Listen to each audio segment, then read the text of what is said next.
Good morning, everyone.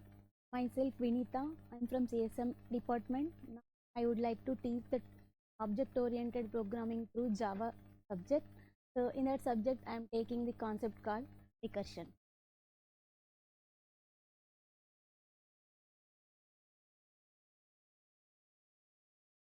So, basically, the definition is recursion is nothing but a function calling itself. So, function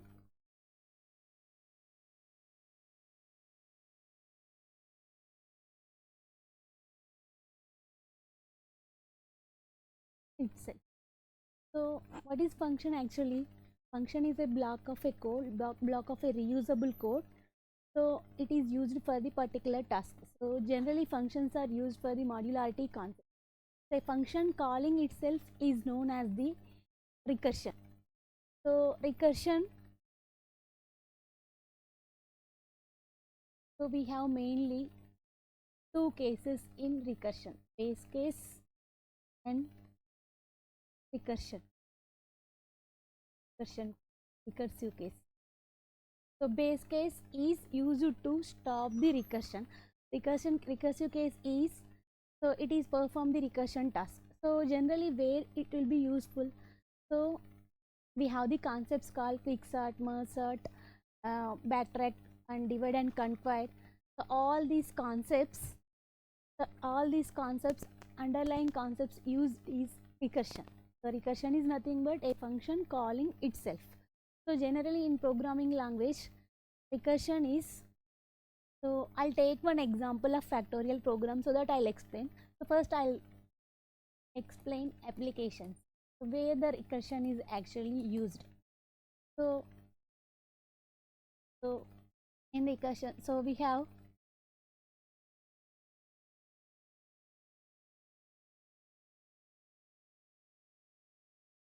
stack. Recursion uses the stack application. Stack follows the principle called last in first out or first in last out. The item which we inserted first will be taken out last. The item which we inserted last will be taken out first. So either way you can say it. So next, it will be used in factorial program. It will be used in towers of Hanoi problem.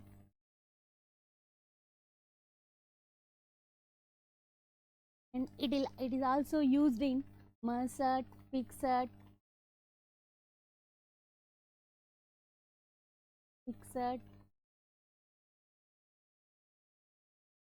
and also we can use in GCD calculation.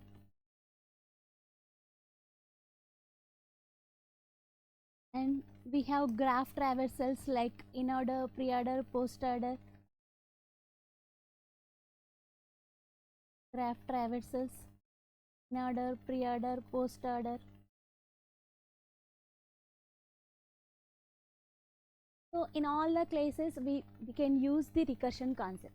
So first of all, recursion is nothing but a function calling itself. How it will call?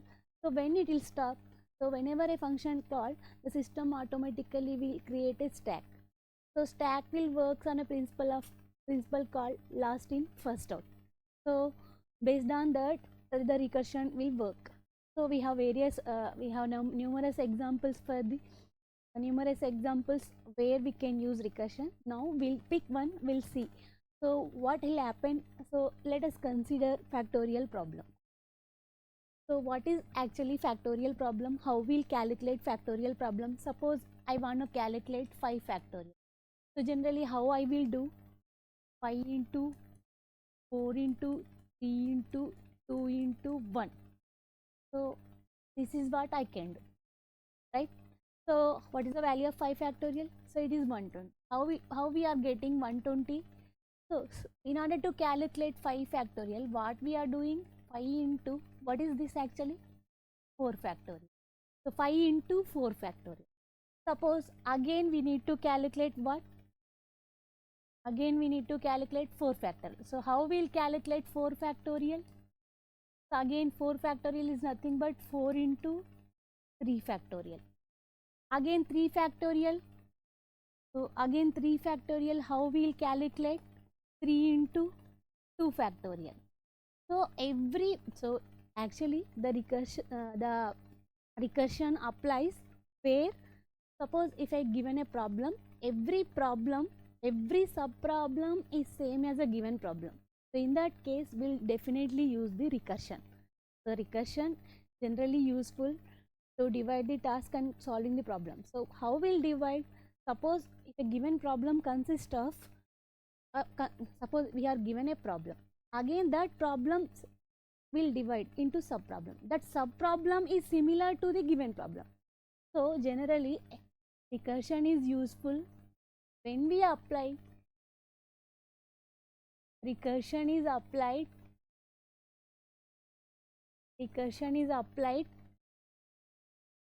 when every sub problem every sub problem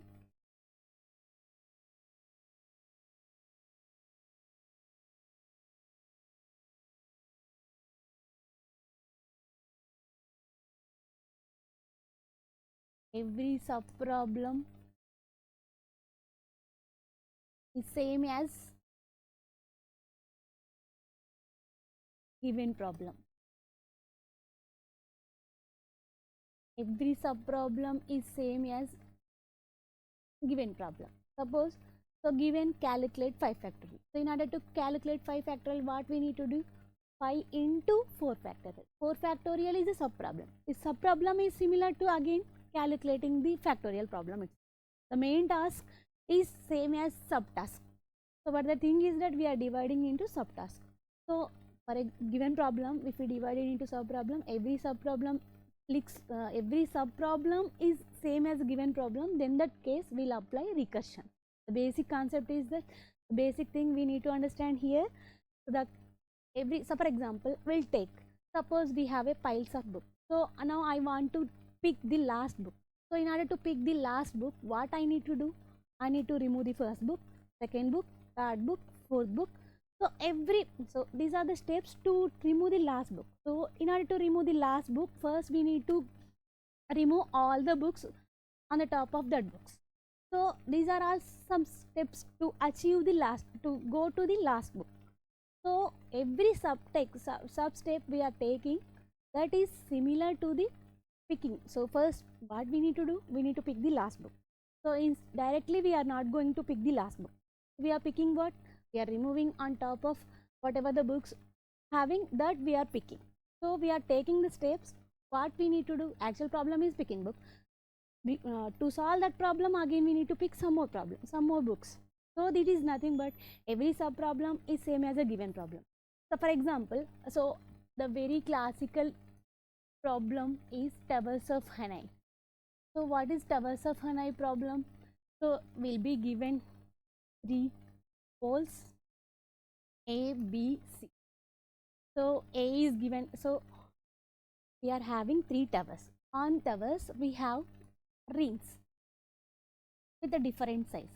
Suppose, so on A tower we have 3 rings. Now what we need to do? So this is the input. So what we need to do? We need to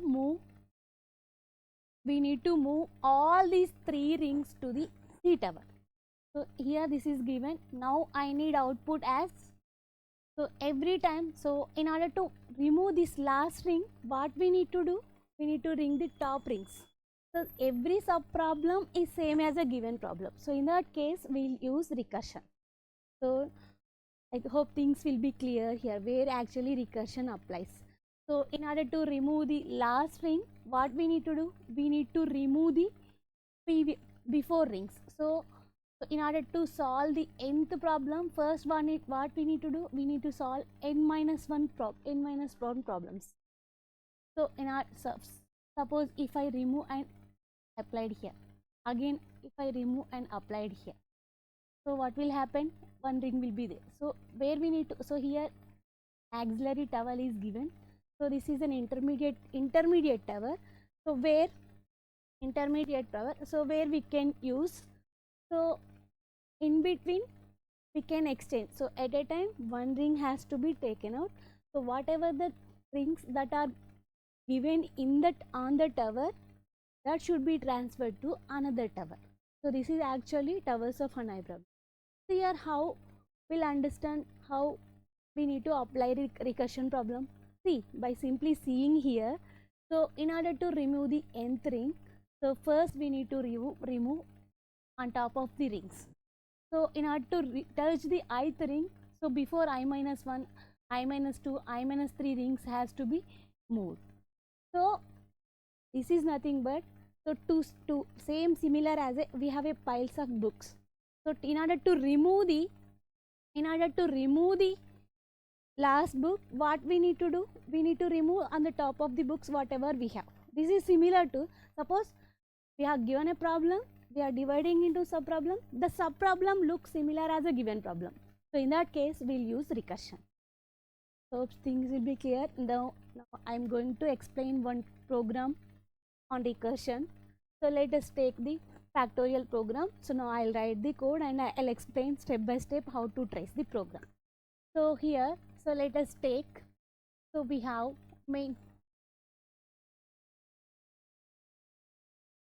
in main, so strings dot args everything, so public static void main string dot args,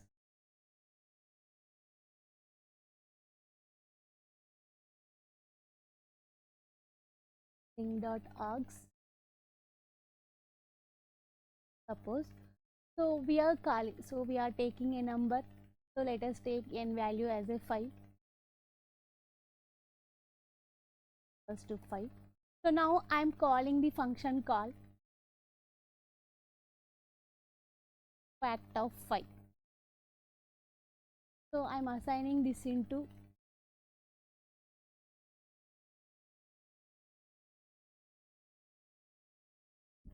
so now system dot out dot println factorial of a number is, so whenever a function is there, the function definition must be there.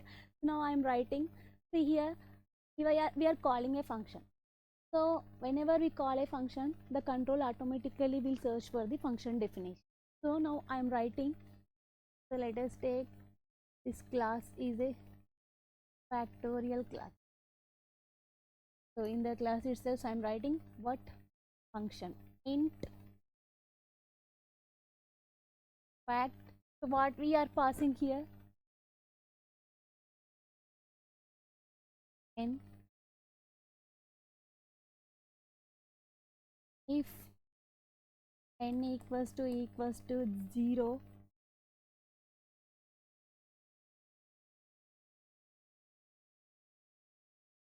if n equals to 0 or equals to 1, what we need to return, because 0 factorial is 1, 1 factorial is 1.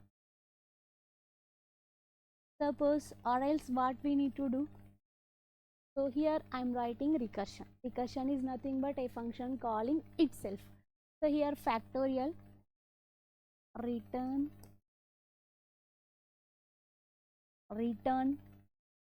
n into fact of n minus. So this is what the factorial program. Now I'll trace the program. So let me give the numbers. For example, 1, 2, 5, 7, etc. So this is the function block. So this is the main block. This is actual class. For example, in the class we have called fact of 5. So whenever a function, so let us consider. So now I'll explain the tracing. So how actually tracing will work. See, first every function will search for the main, every program first search for the main function. In the main, what is there here, n equals to 5. So what is the value, so here we are in the main block. Okay, in main, what is the value of n here, 5. So int c equals to fact of 5. So what is this, this is nothing but function call. So when we have a function call, the system will automatically create a stack in other region. So not in the same region. See, now we are the system will execute sequential instructions. First we have main, later we have initialization, later int c equals to what. So now we are executing, one line is over, two line is over. In the third line, what will happen? C equals to fact of 5 is called. So whenever a function is called, the system automatically will create a tag. What is the name of this tag? This is fact of 5. So the control will search for the function definition. So here function is called. Where the function has been defined? Here. So now the control will come here. So now this block will be executed. So when the function block will be ended, so whenever we encounter the end of the brace or else a return statement, the function will end. See here. So now here we are. So int n. So whatever we are passing here, what we have passed here? 5. So 5 can be held in n equals to 5. See, this n is differ, this n is differ. This n is belongs to the main memory. So this n is belongs to the stack memory. So now we have a variable. So you can give another name also, same name also, it won't affect. But this n is belongs to this block. This 5 is belongs to this block. So here 5 is passed. So n value is 5. Now it will check, is n equals to. So now in the block, so it will execute. So the very first line in the block, if n equals to 0, is 5 equals to 0? No. Is 5 equals to 1? No. So if condition false means else block will be executed. So what we have written here, so in the else block, n into, what is the value of n here? 5. 5 into fact of n minus 1 will be called. So fact of n minus 1, fact of 5 minus 1. What is the fact of 5 minus 1? 4. So what is this actually? This is also a function call. So what actually the recursion definition? A function calling itself is known as the recursion. Here the function is, here in the main we have called a function. Again in the function itself called. So again whenever a function call occurs, the system automatically will create a stack. See, now this memory is different, this memory is different, this memory is different. So this is main function, this is fact of 5. Now we have called what? Fact of 4. So what is the value we have passed here? 4. So now in fact of 4, n value is 4. So again the system will check, is n equals to 0? Is 4 equals to 0? No. Is 4 equals to 1? No. So then what will happen? It will enter into the return statement else. In the else block, the first line executed, second line executed, in the third else block. If else, what it has to return? It has to return n into, what is the value of n in this block? 4. 4 into fact of 3 will be called. Fact of 3 will be called. So whenever fact of 3, what is this? This is a function. So whenever a function calls, the system will create a stack. So this stack is another memory. Another, in the stack area it will create a block of memory. So where the block of program is executed. So fact of 3. So what is the value of n here? N value is 3 here. 3. Again this block will be executed in the stack memory. So is n equals to, so first it will check for the if condition, is n equals to 1 or n equals to 0? No. So then it will go for the else block. So what it has to return? Return n into, here the n value is 3. 3 into fact of 2 will be called. So again the system will create a stack. So what is this stack? This is a fact of 2. Fact of 2 function. So whenever a function call occurs, system will create a stack. So in the stack the block of code will be run. So when the function will end, when it encounters the end of the brace or return statement. Here n value is, so is, if n equals to Is n equals to 0? No. So if block will be failed, else block will be executed. In the else block, what it has to return? It has to return n into fact of n minus 1. What is the value of n here? 2. 2 into fact of n minus 1. 2 minus 1. Fact of 1 will be called. So again, so here I am writing again fact of 1 will be called.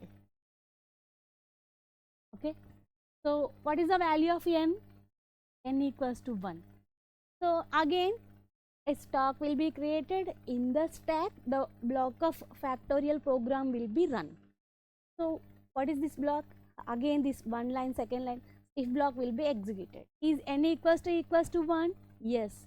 If n equals to 1, what it has to return? It has to return 1. It has to return 1. So where it has to return? Where the function has been called. So whenever actually the control will go like this. Suppose system will start first. Initially whenever we execute a program, the program will search for the main method. So in the main method, if we call any function, so after that the instructions will be executed sequentially. So whenever we have a function, at that time the control will go to the where the function has been defined. That means it will run in another stack memory, because whenever a function call occurs, system will create a stack. In the stack the block of code will be executed. After completion of that block, again the control has to return where the function has been called. See here, so here we have encountered a return statement. So return, so if n equals to 0 or n equals to 1, what we need to return? It has to return 1. Where it has to return? Where this block will be called. Where this block will be called? Here in the fact of 2 method it has been called. See, if you observe this, the stack will work, recursion will work in the principle of stacks. What is the stack principle? Last in first out or first in last out. The function which we call last will be executed first. See here, so we have called many functions here. So for every function the system is creating stacks. So but what function will get completed first? The function which we call last will completed first. See, when a function will end, when a block of code will be ended, so whenever we encounter a return statement or else end of the brace. See here we have encounter return statement, return 1. So where it has to return? Where this fact of 1 is called. Where this fact of 1 is called? In the fact of 2. So the control will go back and it will replace what it has to return? Return 1. So in place of, see here, now, so this block will be disintegrated in the memory and the function will return here the value is 1. So again after else block, whatever the lines is there here, return, suppose what it has written here? 2 into 1. What is the value of 2 into 1? 2. Return 2. Where it has to return? Where it has to return? So see, this block will be disintegrated. Now I'll clear that you'll get an idea. So now this block is not in the memory, so in the program area, because return 1 is executed. Whenever a return statement occurs, the control will jumps to the way the function has been called.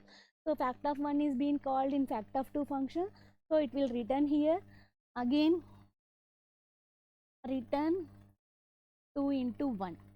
So return 2. Again it encounter return statement, completed return statement. Again it has to replace the value where the function has been called. Where the fact of 2 is called? In the fact of 3. So this block of code will be disintegrated. So now the values or the block of code is removed from the memory. So now what it has to return? Return 2. Where it has to return? In place of fact of 2 it has to return. Now this block will be disintegrated from the memory. This is also complete. So now in the fact of 3 function we'll have return 3 into 2. Fact of 3 into 2. What is the value of return?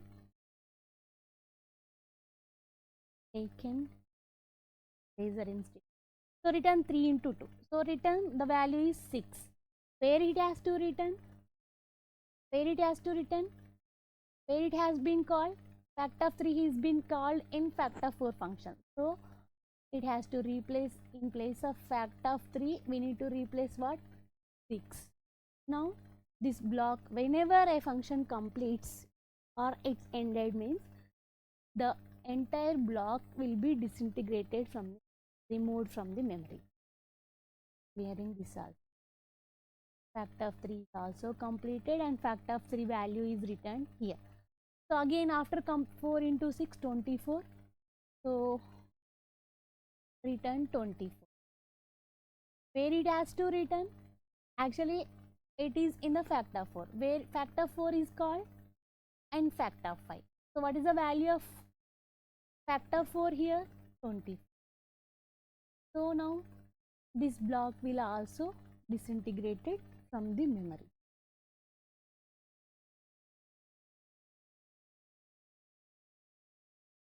So now 5 into 24, the value is 120. 5 into 24, the value is 120, return 120. So where it has to return? Where it has to return? Where factor 5 has been called. Where factor 5 has been called? In the main. So in place of this 120 is replaced. In place of factorial 5, 120 is replaced. 120 will get assigned to C. Later whatever the lines will be there, that will be executed. So now you understand the control flow, right? So when a function has been called, directly control will jumps to the function definition. The block of code will be executed. After completing the block of code, again control will jumps where the execution has stopped. The very next line it will continue, and the sequence, whatever the lines will be written here, that lines will be get executed. So this is how recursion tracing will work. So hope understood the concept of recursion. Now I am listing the applications. So go for the application. See, so in factorial problem we have explained now. So in towers of an eye problems also, whatever the content in the tower A need to be transferred to another tower with the help of the auxiliary tower. So here also, to remove top n-1 rings, to remove the nth ring, we need to move n-1 problems. See, the problem we need to understand that if a given problem, if we divide it into sub-problem, the sub-problem similar to the given problem. So if a given every sub-problem is similar to, is same, resembles to the given problem, then that case we need to apply recursion. So here, so to remove nth ring, we need to remove n-1. So that is also, removing n-1 rings is also a sub-problem. That sub-problem is similar to the given problem. So in that case also we can apply towers of an eye. So in merge sort, quick sort, all divide and conquer methods generally follows the recursion. So the main advantage and disadvantage is that, so the main advantage is we can run, we can understand the concept with the help of this tag, but the disadvantage is that, so sometimes it may encounter the memory leak problem. So because, so here only one method is called, so one recursion is called, it's okay. So in the case of my merged, inner tree, pre-order tree, post-order tree, so in that time, so again every function may have 2 or 3 children, again this may have 2, this may have 2. So every sub problem it leads like a tree structure. So while tracing or while executing these tags, we may encounter sometimes memory issues. The only drawback is memory issue.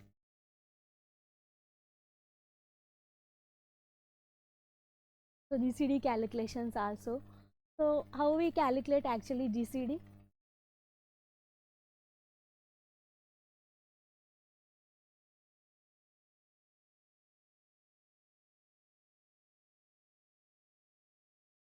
So GCD of a number. Suppose we have given 24 and 48.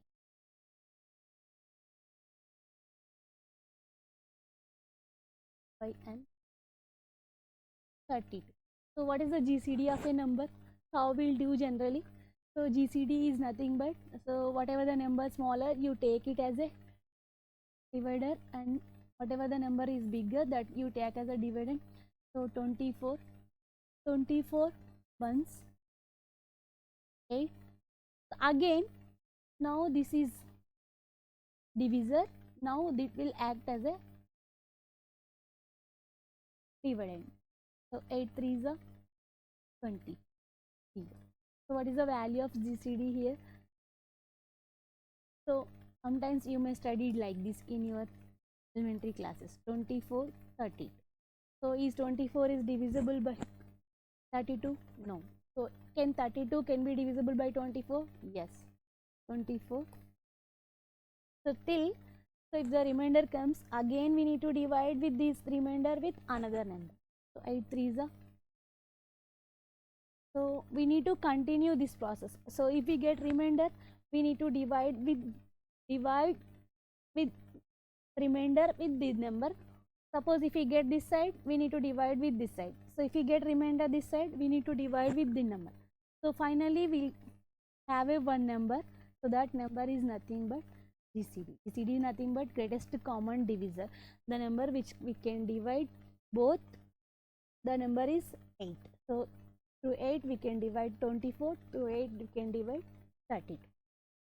So this is also, so every time we are changing, so we are removing, we are making the divisor to dividend and remainder to divisor. So this is how the actual division program will, the actual GCD program will work.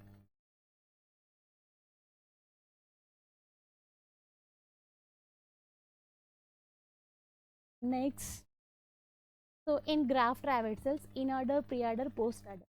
So there also we'll apply the concept called recursion. So what actually graph traversal is? So suppose we are given a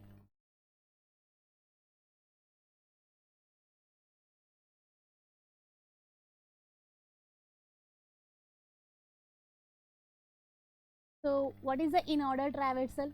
So in order is nothing but in means what? So left, first we need to visit left and then root node and then right. So right root same, no? Right current left node, current node, right node. So pre-order means